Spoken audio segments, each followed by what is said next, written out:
ആശാ വർക്കർമാർക്ക് ശമ്പളം നൽകാത്ത സംസ്ഥാന സർക്കാരിൻ്റെ കഴിവില്ലായ്മയുടെ തെളിവ്. ആരോഗ്യ മന്ത്രാലയം കേരളത്തിന് നൽകിയ 938.8 കോടി രൂപ കേന്ദ്ര സർക്കാർ. ഇന്നലെ വൈകുന്നേരം മുതൽ കേരളത്തിലെ ചില മാധ്യമങ്ങൾ നൽകിയ ഒരു വാർത്താ കാർഡാണിത്. കേന്ദ്ര സർക്കാർ നേരിട്ട് സംസ്ഥാന സർക്കാരിൻ്റെ കുഴപ്പം എന്നൊക്കെ പറഞ്ഞ് പത്രക്കുറപ്പ് ഇറക്കുക എന്നതൊക്കെ അസാധാരണമാണ്. മാതൃഭൂമി ന്യൂസിൽ അത് പറയുന്നുണ്ടായിരുന്നു, ഇതൊരു അസാധാരണ പത്രക്കുറിപ്പാണ് എന്ന്. എന്നാൽ പിന്നെ നോക്കിക്കളയെന്നും പറഞ്ഞ് ആ വാർത്താ കാർഡിലുള്ള ഭാഗം കാണാൻ പറ്റുന്നത് വരെ വായിച്ചു. പത്രക്കുറിപ്പ് ഇറക്കിയത് മാത്രമല്ല, പത്രക്കുറിപ്പിലെ ഭാഷയും അസാധാരണമാണ് എന്ന് ഒറ്റ നോട്ടത്തിൽ മനസ്സിലാവും. പിണറായി വിജയൻ നയിക്കുന്ന സർക്കാർ, LDF സർക്കാർ എന്നൊക്കെയാണ് പത്രക്കുറിപ്പിൽ ഉപയോഗിച്ചിരിക്കുന്ന വാക്കുകൾ.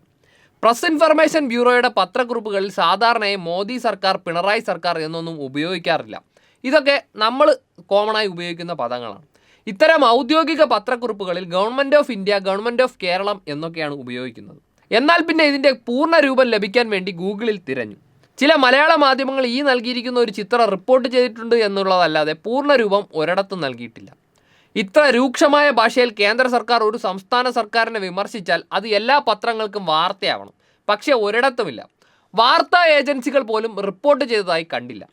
പിന്നെ പ്രസ് ഇൻഫർമേഷൻ ബ്യൂറോയുടെയും കേന്ദ്ര ആരോഗ്യ മന്ത്രാലയത്തിൻ്റെയും വെബ്സൈറ്റുകൾ നോക്കി, അവിടെയൊന്നും ഇത്തരം ഒരു പത്രക്കുറിപ്പ് കണ്ടില്ല.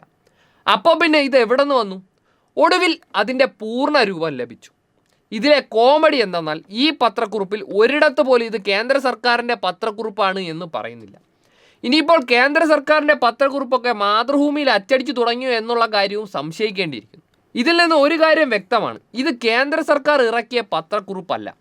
കേന്ദ്രത്തിന് പത്രക്കുറിപ്പ് നൽകാൻ കഴിയില്ല, കാരണം ഈ ഫണ്ട് അനുവദിക്കുന്നതിനൊക്കെ തെളിവുണ്ടല്ലോ, ചുമ്മാ വാ കൊണ്ട് പറയുന്ന കാര്യമല്ലല്ലോ. ഇതൊരു ഗീബൽസ്യൻ അടവായിരുന്നു കേന്ദ്രം നൽകിയത് എന്ന് പറഞ്ഞ് കേരളത്തിലെ പണം കൊടുത്ത് വളയുന്ന, ചില സാഹചര്യങ്ങളിൽ കുനിയുക വരെ ചെയ്യുന്ന മാധ്യമങ്ങൾ ഉപയോഗിച്ച് തയ്യാറാക്കിയ ഒരു പച്ചക്കള്ളം. സുരേഷ് ഗോപിക്ക് വേണ്ടി സെറ്റ് ചെയ്ത ഒരു ഓൺലൈൻ പച്ചക്കള്ളം എന്ന് പറയുന്നതാകും കുറച്ചുകൂടെ ആപ്റ്റ്. ഇതിൻ്റെ സോഴ്സ് എന്താണ് എന്ന് ചോദിച്ചാൽ, മാതൃഭൂമി പോലെ പാരമ്പര്യമുള്ള ഒരു സ്ഥാപനം എൻ്റെ പട്ടി പറയും എന്ന് പറയുമായിരിക്കും. ഒരു പുതിയ വാർത്താ സംസ്കാരം വേണമെന്ന് മാതൃഭൂമി ഡിജിറ്റൽ ഡയറക്ടർ ശ്രീമതി മയൂര ശ്രേയാംസ് കുമാർ പറഞ്ഞത് കഴിഞ്ഞ ദിവസമാണ്.